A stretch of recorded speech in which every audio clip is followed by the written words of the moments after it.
Hi, Gary. Thank you very much for joining us today. How are things in Vancouver? Yeah, doing well, Jeremy. Good to see you again. So let's talk about Brixton Metals. It's an exploration company with 4 projects, but in the interest of time, I want to focus on your most advanced project, and that's the Thorn project. It's a copper, gold, silver project located in northern BC. We have seen so many examples of where jurisdiction has been an issue with mining companies here in the last year. Maybe you can just touch on the mining industry in northern British Columbia and what other mining companies are operating there. Sure. Well, there's been a lot of activity in Northwest BC. I think the budget was just under 400 million in British Columbia spent last year, and most of that was spent in Northwest British Columbia. I mean, you've got a number of the majors in there. Teck's been a long-term operator. Newmont now, with the merger with Newcrest, is one of the largest landholders in Northwest BC.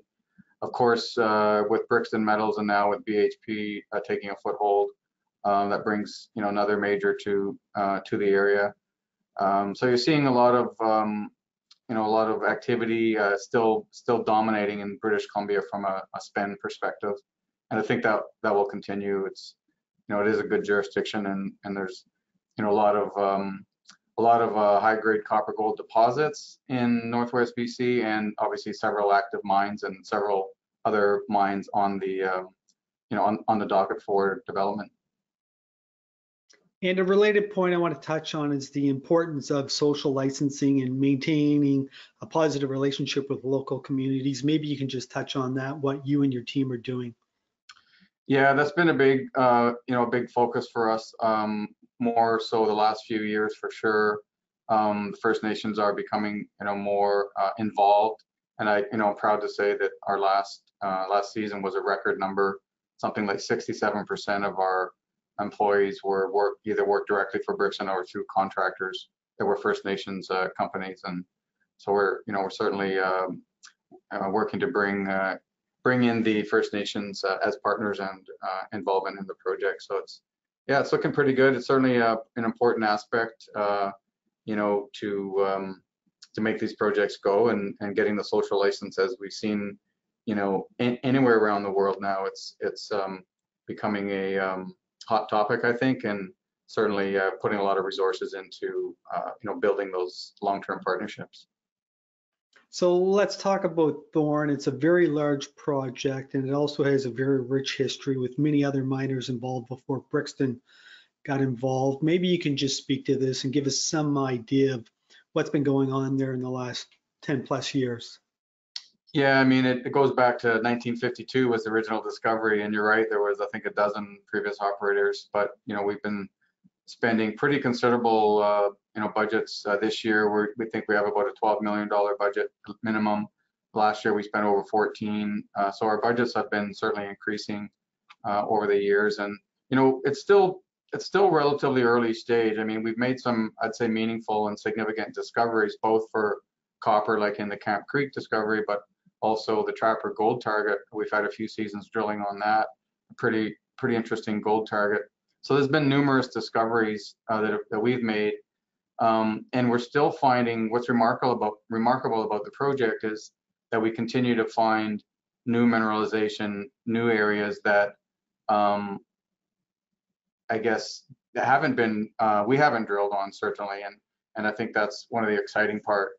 We continue to work up some of these targets, and some maybe perhaps overlooked. When you've got something over there that's shiny and exciting, you kind of skip over maybe what's closer to home. And so we've started to come back a little bit and look around, like Camp Creek. Outside of that, maybe there's something nearby that we should take a closer look at. And so we've been doing that. And yeah, I think we have like 3 other outside of the Camp Creek copper porphyry, which is an exciting deep target that we can talk more about. We've got a number of other, probably 2 or 3 other targets, like the North target that we're starting to do some more work on. The Trifecta area, which is again one of these ones that I think kind of got overlooked, but worth taking a shot on. And then we have another area called Cirque, which is several kilometers to the east of the Camp Creek target. It looks like another porphyry center out there. that had some historical drilling and some interesting samples. And I think that, again, that one's kind of got overlooked. And I think the reason is that there's a younger volcanic cover that covers part of this area, so it's somewhat masked.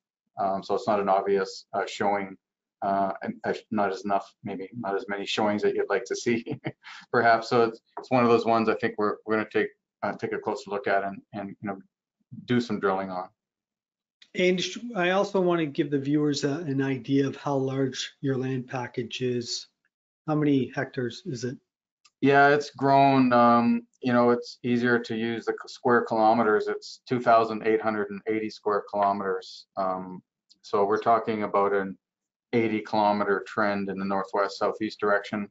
And then if you look at the central part, we probably have another 30, 40 kilometer, sort of an east-west kind of a cross trend in the central part of the project. So, we have many targets that we're looking at. These are multi-kilometer scale copper geochem anomalies, and look at most of these targets. We certainly haven't drilled.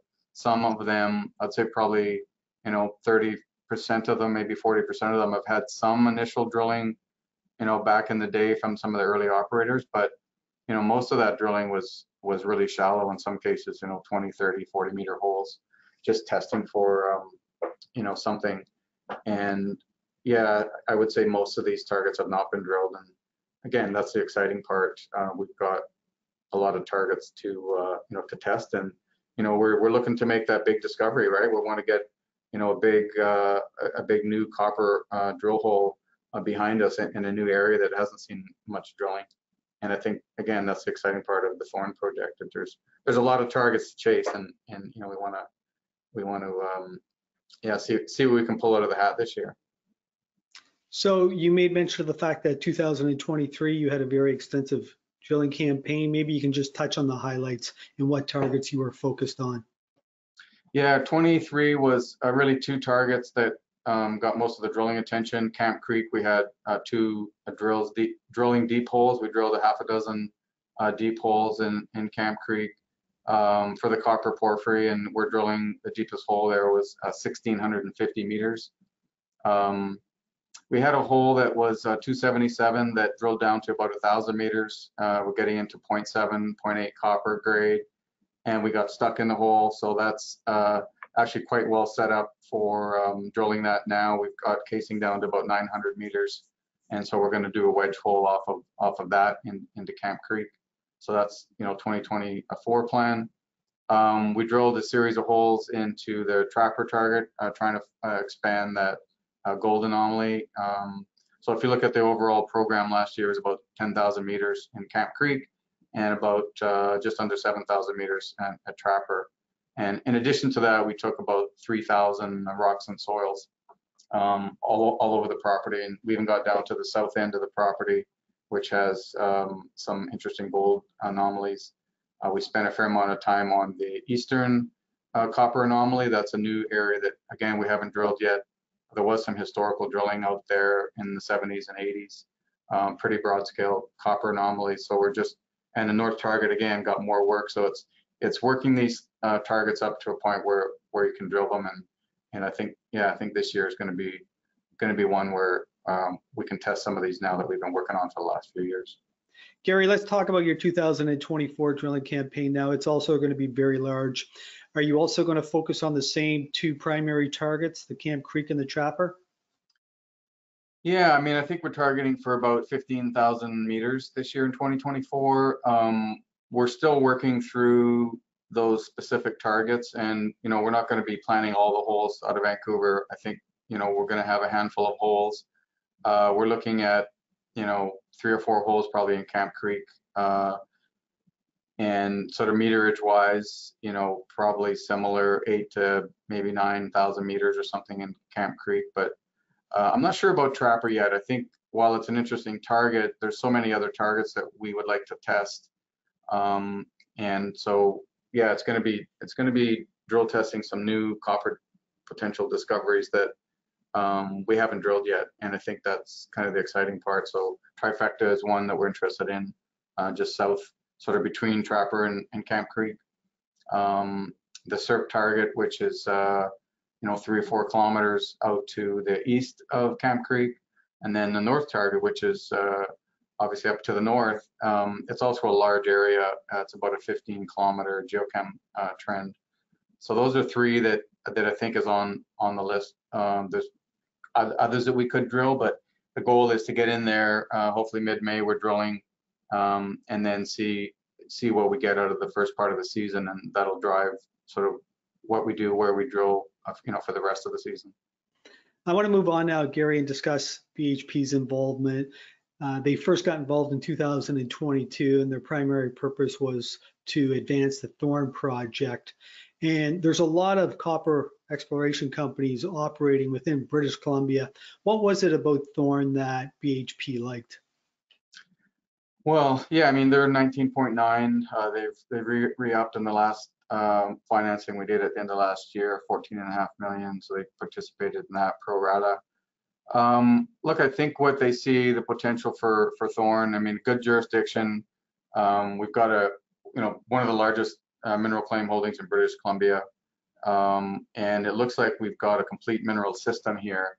And if you just look at our materials on our like a geochem, copper geochem map, you can see the scale of the geochem signature that it's evolving to quite a large system. And I think we're all excited about drill testing some of these new areas that haven't seen any drilling. So I think that we're dealing with a discovery-rich, target-rich project that has scale, and we believe it has grade, and that scale and grade opportunity provides that long-term, we're calling it a multi-generational opportunity. Why? Is because we believe we've got more than one mineralized porphyry center. We've got multiple centers on the project, and the potential for not only one long life mine but multiple long life mines. So there's a unique opportunity here in Brixton at Thorn for all the locals to benefit, and obviously shareholders and stakeholders alike to benefit from a long-term sustainable project. And how involved is BHP in picking targets and also determining the direction of the drilling campaign?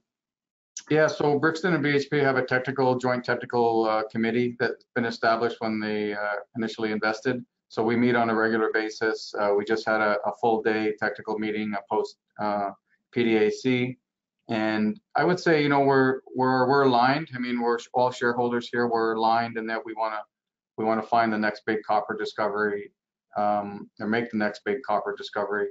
And so looking at all the data, and yeah, they've been generating some ideas. We've been generating some ideas. We're throwing them back and forth to see what sticks, and where the opportunity, where the best. I mean, we always look at this every year. If you've got a little pot of money, what's the best use of proceeds? What's the best bang for your buck?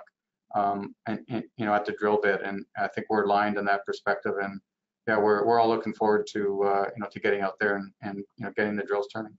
So let's move on and discuss your balance sheet now. You touched on earlier that you did a raise in late 2023. How much cash do you have on hand, and how will you allocate that cash in the coming season? Yeah, we're north of 15 million. I think we ended the year with about 19 million in the bank, and we're going to have at least $12 million that's going to go into Thorn this year. And I think most of that's going to be drilling. We're looking at doing some geophysics up on the north target.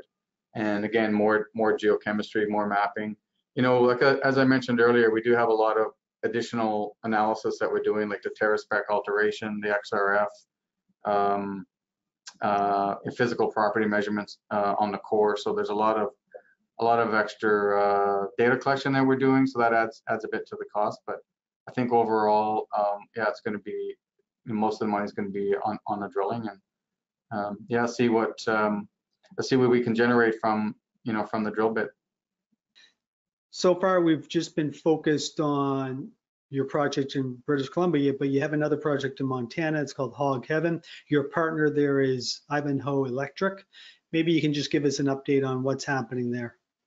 Sure. Well, Ivanhoe Electric is actively drilling. They're basically testing. They recently published their Typhoon geophysical survey. They've been drilling pretty extensively for the last 18 months, I guess now. And so they're on site. They're drilling, basically testing for what looks to be a large copper porphyry system. So far, the results have been encouraging. That shows a big footprint of a large mineralized system, but also some fairly long mineralized, we'll call it high sulfidation mineralization. So they've yet to really tap into the copper porphyry part of the system. And I think with this recent typhoon results, that's going to drive the next round of drilling. And so fingers crossed that they drill into what we think looks like could be quite a large copper system. So keep an eye on the Hog Heaven project. I think that's going to be one to watch. We're excited to see what they can come up with as far as copper numbers on this target. Gary, I want to summarize many of the points that you have said. Brixton is located in one of the best mining jurisdictions in the world where the rule of law still dominates. You own a massive land package, which can lead to scale, and that's what mining companies want now. They want to be able to find a mine life that's going to last 50, 75, or 100 years, and this is one of the reasons why BHP got involved. And what else am I missing? Well, I think that's it. I think it's a discovery-rich environment. We've got broad-scale copper anomalies that have yet to be tested. So it's certainly, we're an exploration copper play. I think if you want exposure to copper, we're still valued. We're less than 50 million market cap. So we've yet to turn the dial, I think, on the momentum. And that's what we're gunning for this year, planning to drill some big copper holes. And so certainly keep an eye on Brixton. And you've already touched on a lot of detail on what you're going to do in the upcoming drilling campaign, but maybe you can just summarize for our viewers what they can expect in terms of news flow in the coming months. Yeah, so we plan to be drilling mid-May. So I would suspect, given timeline turnaround, so June, I think the news should start flowing perhaps towards the end of June, and then a steady flow of drilling results from there till the end of the year. Perhaps into 2025.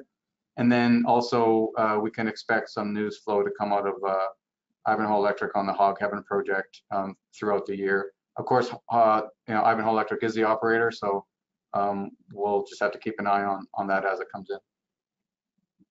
Well, Gary, that was a great overview, and I want to thank you very much for spending time with us today, and I look forward to an update at some point in the future. Yeah, I appreciate it. Thank you. Good luck in the upcoming season. Thank you very much.